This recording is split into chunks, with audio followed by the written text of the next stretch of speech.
Glória a Deus, que a paz e a graça vos sejam multiplicados, amém?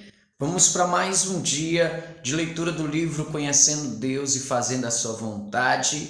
E hoje é o dia 2 da unidade 6. E nós estamos aqui entendendo Deus Fala, segunda parte, né, unidade 2. E hoje o tema é Deus fala pelas circunstâncias, tá? Deus fala pelas circunstâncias. Deixa eu orar por você, Pai, graças te dou por este momento, estarmos juntos aqui conhecendo o Senhor e sabendo qual é a tua vontade para nós colocarmos em prática. Nos ajuda, nos capacita, nos empodera para isso. Nos enche do teu espírito para que possamos sim executar a tua vontade, fazer a tua vontade, que é boa, perfeita e agradável, em nome de Jesus. Amém. Graças a Deus. Amém? Glória a Deus. Vamos lá, já começando aqui. O Espírito Santo usa a Bíblia, a oração, as circunstâncias para nos falar ou para nos mostrar a vontade do Pai. Podemos ver este terceiro meio, as circunstâncias, né? Na maneira como Jesus sabia o que o Pai queria que ele fizesse, era assim que Jesus conhecia a vontade do Pai para a sua vida e para as atividades diárias. Jesus descreveu esse processo em João capítulo 5, verso 17, 19 e 20. Você vai abrir lá, João capítulo de número 5, né? Você vai abrir e você vai ler esses 3 versículos, tá? E nós vamos continuar aqui a nossa leitura. Opa, tinha tarefa, né? Que eu esqueci de ler para você. O versículo 19 é o trecho para decorar esta semana. Escreva-os nas linhas abaixo, tá bom? Escreve aí, essa é a primeira tarefa. Versículo 19, que diz... O que diz o versículo 19? É o trecho para decorar. Falei isso semana passada, não foi? Disse-lhe, pois, Jesus, em verdade vos digo que o Filho de si mesmo nada pode fazer, senão o que vir o Pai fazer. Porque tudo quanto ele faz, o Filho o faz igualmente. João 5, 19. Já estou ajudando, né? Vamos continuar nossa leitura então. Jesus disse que ele não tomava a iniciativa sobre o que devia fazer para o Pai. Só o Pai tem o direito de tomar a iniciativa. O Pai estava trabalhando até o começo da vida terrena de Jesus e continuava trabalhando. Versículo 17. No versículo 20, vemos que o Pai mostrava ao Filho o que estava fazendo. Quando o Filho contemplou a atividade do Pai, isso se constituiu no convite para o Filho se unir ao Pai nessa obra. Vamos para mais uma tarefa. Já vimos o exemplo de Jesus 2 vezes a título de revisão. Veja se pode preencher as linhas em branco usando as palavras escritas na margem esquerda. O trabalha até agora, né? Agora Deus me põe a 3. Eu nada faço por minha própria. 4. Eu para ver o que o Pai está fazendo. 5. Eu faço aquilo que vejo que o Pai já está. 6. Veja, o Pai me. 7. Ele me mostra o que ele mesmo está fazendo. Verifique se suas respostas estão certas comparando-as com a exposição da página 17. Eu acho que eu fiz aqui a página 17, mas as palavras para usar são essas da lateral, tá bom? Trabalhar tudo, observo, Pai, fazendo, iniciativa, ama, nada. Vamos continuar aqui, deixa eu ver se eu coloquei a página 17. Acho que é isso.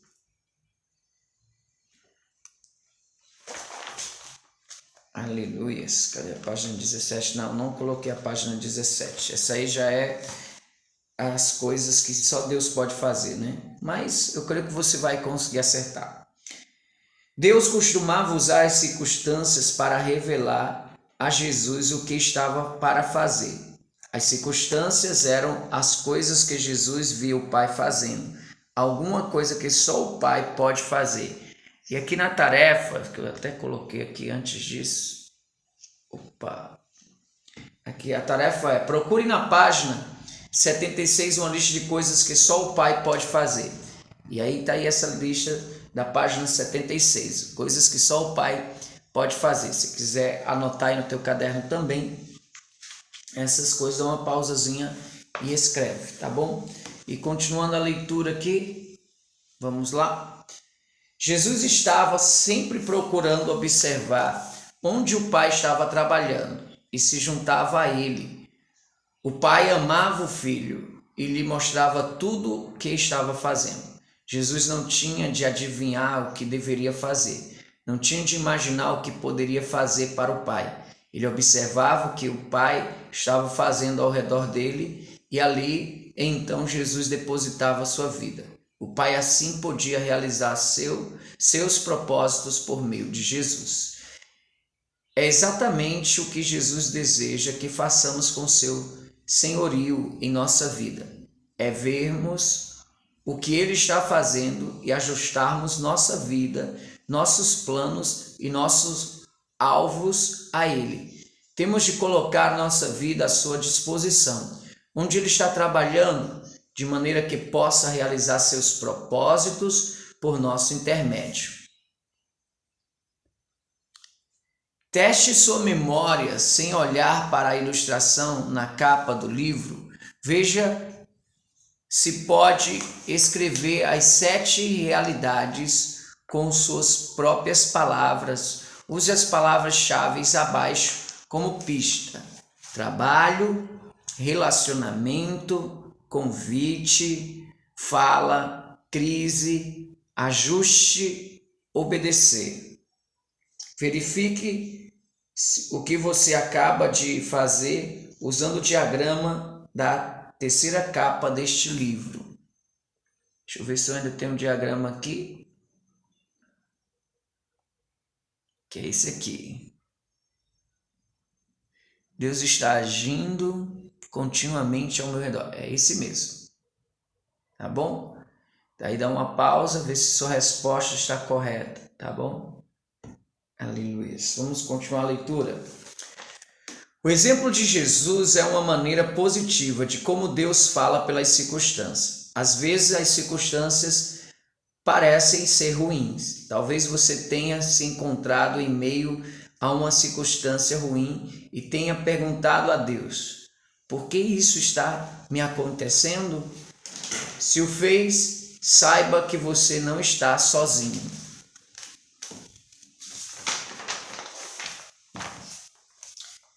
A perspectiva de Deus é vital. Próximo tópico.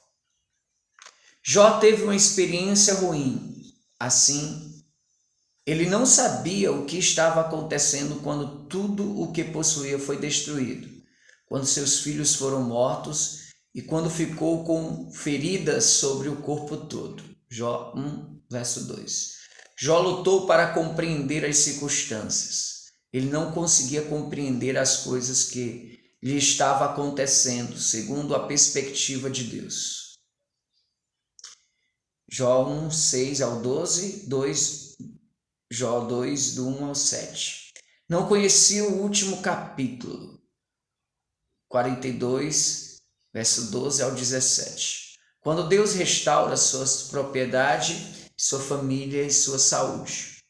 Os amigos de Jó pensavam conhecer a perspectiva de Deus e disseram a Jó que ele tinha de confessar seus pecados. Jó não conseguia descobrir nenhuma falta de retidão em sua vida para ser confessada. Se você não possuísse esse último capítulo e não conhecesse a perspectiva de Deus, de que lado estaria? Do lado de Jó ou do lado de Deus? Provavelmente você estaria do lado de Jó, dizendo: eu quero saber de Deus o que está acontecendo, porque Ele está deixando isso tudo acontecer. Você acharia que Deus estava sendo cruel com Jó? Para compreender as circunstâncias ruins que podem nos envolver ocasionalmente, conhecer a perspectiva de Deus é vital. Quando enfrenta uma dificuldade ou circunstância confusa, você pode se sentir massacrado se for procurar olhar para Deus, tendo essa circunstância como referencial. Terá sempre uma compreensão distorcida dele. Por exemplo, você pode dizer: Deus não me ama, ou Ele não é justo. Ambas as declarações a respeito de Deus são falsas. Vamos aqui.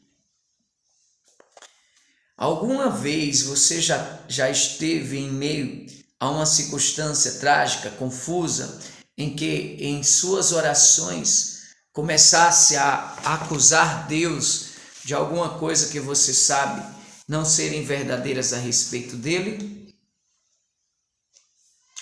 Sim ou não? Se a resposta é afirmativa, descreva uma dessas circunstâncias. Vamos continuar aqui. Escreve aí no caderno, hein? Talvez você tenha começado a questionar o amor ou a sabedoria de Deus. Talvez você tenha ficado com medo de dizer que Deus estava errado, mas tenha dito mais ou menos assim: Deus me enganou, fazendo-me crer que era isso que eu deveria fazer. Por que Ele não me fez parar? Muitas coisas erradas podem acontecer se você tentar olhar para Deus tendo as circunstâncias como centro. O que fazer? Primeiramente, vá a Deus e peça-lhe para mostrar a você a perspectiva dele em relação às circunstâncias que o envolvem. Olhe então para as suas circunstâncias a partir do coração de Deus. Quando você enfrenta dificuldades ou circunstâncias confusas, o Espírito Santo leva a palavra de Deus a você outra vez, a fim de conduzi-lo à compreensão das circunstâncias a partir da perspectiva divina. Ele vai revelar a você a verdade dessas circunstâncias. O câncer de Karen. Esse é mais um tópico. Eu lhe contei no começo da unidade 3 a luta de Karen contra o câncer. Aquela circunstância foi muito difícil para toda a minha família. Os médicos nos preparavam para 6 ou 8 meses de quimioterapia e radioterapia. Sabíamos que Deus nos amava, então dirigimos-nos a Ele e pedimos que nos ajudasse a entender o que estava fazendo ou ia fazer em nossa vida. Queríamos estar ajustados com Ele durante esse período. Nós oramos assim: Senhor, qual é o teu propósito com esta experiência ao qual devemos nos ajustar? E quando orávamos assim, uma promessa das Escrituras nos tocou, creio dada por Deus. Não só recebemos a promessa, mas também cartas e telefone de muitas pessoas, citando essa mesma promessa das Escrituras. Também essas pessoas sentiam que esse versículo da Bíblia vinha da parte de Deus para entender-nos naquelas circunstâncias. O versículo diz assim: esta enfermidade não é para a morte, mas para a glória de Deus, para que o Filho de Deus seja glorificado por ela. O nosso sentimento de que estava nos faltando cresceu à medida que a Bíblia, a oração e o testemunho de outros crentes começaram a somar e dizer a mesma coisa. Então ajustamos nossa vida à verdade e começamos a procurar meio pelo qual Deus poderia usar essa situação para a glória, para a sua glória. Neste período, muitas pessoas de toda parte do Canadá, Europa e Estados Unidos começaram a orar por Karen. Pessoas em particular, grupos de estudantes e igrejas telefonavam para nós para falar de suas orações. Uma coisa vinha à tona em todas as conversas com muitas dessas pessoas. Muitos diziam algo assim: nossa vida de oração se tornou muito fria e árida. Não temos visto nenhuma resposta especial a nossas orações durante muito tempo. Mas quando ouvimos falar a respeito de Karen, colocamos o nome dela em nossa lista de oração. Depois de 3 meses de tratamento, os médicos fizeram mais testes. Eles disseram: nós não estamos entendendo isso, mas todos os testes deram negativo. Não estamos encontrando nenhum indício de câncer. Imediatamente começamos a comunicar esta resposta de oração àqueles que tinham assumido o compromisso de orar por Karen. Um após outro, as pessoas iam dizendo que Deus estava usando esta resposta de oração para renovar totalmente sua vida de oração. O ministério de oração de algumas igrejas foi revitalizado. Grupos de oração de estudantes descobriram uma vida nova. Então comecei a ver o que Deus tinha em mente a respeito dessa circunstância. Por meio dessa experiência, Deus foi glorificado aos olhos de seu povo. Muitas e muitas pessoas perceberam uma nova convocação à oração. Começaram a experimentar a presença da verdade de maneira nova. E a verdade como uma pessoa. Alguns dos amigos mais íntimos de Karen começaram a orar fervorosamente nessa ocasião. Alguns estudantes chegaram mesmo a conhecer o Senhor depois de observar o que ele tinha feito com Karen. E por intermédio dela, Deus recebeu glória por meio dessa enfermidade. Você percebe o que aconteceu? Nós enfrentamos uma situação de provação. Poderíamos ter olhado para Deus, tomados por aquela circunstância e ter uma compreensão muito distorcida dele. Em vez disso, nós o buscamos a fim de enxergar as coisas da sua perspectiva. O Espírito Santo usou a palavra de Deus e nos revelou a perspectiva de Deus com relação ao resultado final daquela experiência. Nós cremos em Deus e ajustamos nossa vida a Ele e ao que Ele estava fazendo. Então atravessamos as circunstâncias procurando meio pelos quais seu propósito poderia ser alcançado, de maneira a trazer glória ao seu nome. Assim, quando veio a resposta às orações, eu soube imediatamente que minha obrigação era declarar as obras maravilhosas do Senhor ao seu povo. Durante esse processo, viemos a conhecer Deus de maneira diferente, por causa da compaixão que Ele nos mostra ao revelar sua perspectiva de nossa situação. Quero resumir como você pode reagir quando as circunstâncias forem difíceis ou confusas. Deixa eu colocar o quadro do resumo aqui. É esse. Pronto. Quando as circunstâncias forem confusas, primeiro, estabeleça em sua mente o fato de que Deus demonstrou seu amor absoluto por você na cruz. Esse amor jamais muda. Segundo, não procure entender como Deus é, estando você centrado nessas circunstâncias. Terceiro, vá a Deus e peça que Ele o ajude a ver a situação da perspectiva dele. Quarto, espere no Espírito de Deus. Ele pode levar a palavra até você a fim de esclarecer-lhe as circunstâncias.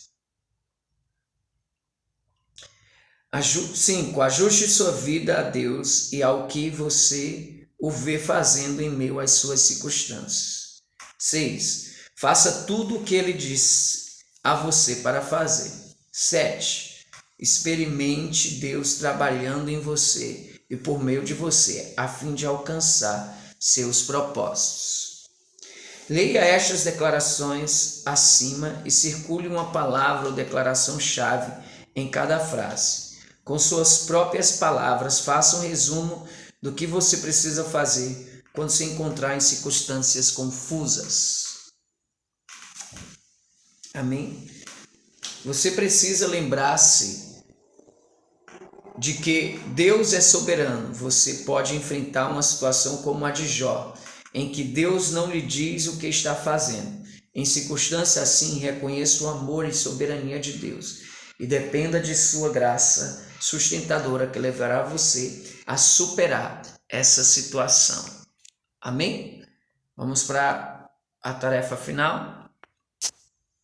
Faça uma revisão do estudo de hoje, pedindo a Deus que identifique as afirmações ou versículos que quer que você compreenda, aprenda ou pratique. Sublinhe-os, depois responda as perguntas. Qual foi a afirmação ou versículo mais importante que você leu hoje? Escreva a afirmação ou versículo com suas próprias palavras, como uma oração de resposta a Deus. O que Deus quer que você faça em resposta ao estudo de hoje? E para finalizar o resumo, Deus usou as circunstâncias para revelar a Jesus o que queria fazer. 2. Jesus observava as circunstâncias para saber como o Pai desejava envolvê-lo em sua obra. 3. Para entender minhas circunstâncias ruins ou confusas, é vital conhecer os fatos pela perspectiva de Deus. Amém? Glória a Deus. Deixa eu orar por você. Deixa eu orar por sua vida. Pai, graças te dou por tudo que o Senhor tem feito. Nos capacita para olhar tudo isso à tua perspectiva. Nos ensina cada vez mais a tua vontade e que possamos sim ser empoderados pelo teu Espírito, capacitados por ele para poder cumprir e fazer todo o teu propósito nessa terra em nome de Jesus. Amém. Deus abençoe vocês e até amanhã.